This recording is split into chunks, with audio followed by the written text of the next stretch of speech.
City post में आपके साथ में मैं हूं अनामिका।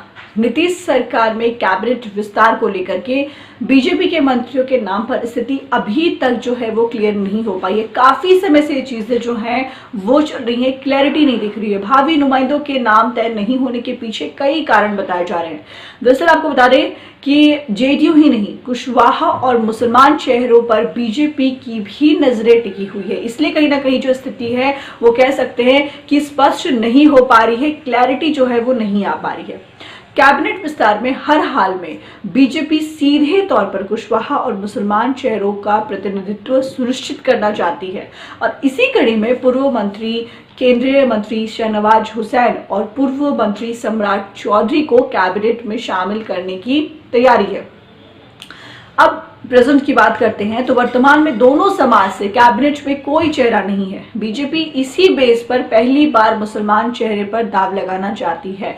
कई तरह देखिए राजनीति है, राजनीति में सिर्फ ये देखा जाता है कि कहां से कितना ज्यादा वोट बैंक आ सकता है। पार्टी इसका दूरगामी परिणाम देख रही है। फिल वक्त बीजेपी में 3 कुशवाहा विधायक हैं और इसमें पिछली सरकार में बीजेपी ने सीमांचल के प्राणापुर से विधायक विनोद सिंह को मंत्री बनाया था। विनोद दिवंगत हो गए।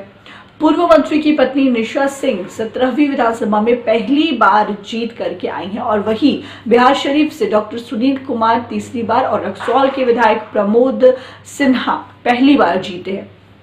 तो अब जो है ये कैबिनेट विस्तार को लेकर के, क्योंकि उसकी वजह से विपक्षी पार्टी जो है वो लगातार ये हमला कर रहा है कि काम जो है वो नहीं हो पा रहा है। एक मंत्री के पास में कई डिपार्टमेंट्स है जिसकी वजह से काम आगे नहीं बढ़ पा रहा है और अभी तक कैबिनेट विस्तार में मंत्रियों के नाम पर संशय बना हुआ है। बीजेपी की जो पैनी नजर की बात करें तो वो जेडीयू के कुर्मी और कुशवाहा वोट बैंक पर टिकी है। खास करके आरसीपी को जेडीयू का राष्ट्रीय अध्यक्ष और फिर उमेश सिंह कुशवाहा को प्रदेश अध्यक्ष बनाए जाने के बाद दलों के बीच दोनों समाज को तवज्जो देने की अंदर खाने में होड़ है। तो कैबिनेट विस्तार में बीजेपी का जो सर्वाधिक जोड़ है, यानी कि काफी ज्यादा जहां मेहनत करी है वो कुशवाहा चेहरे पर है।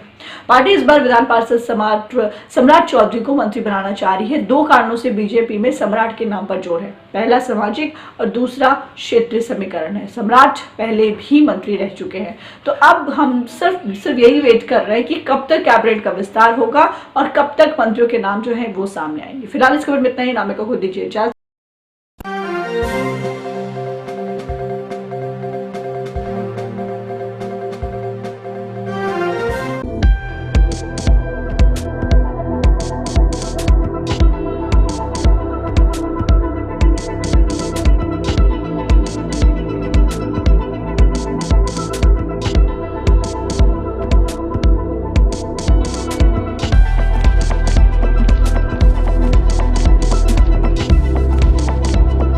पटना का सबसे stylish essence unisex salon, grand apartment, Fraser road, Dak Bungalow road, Patna.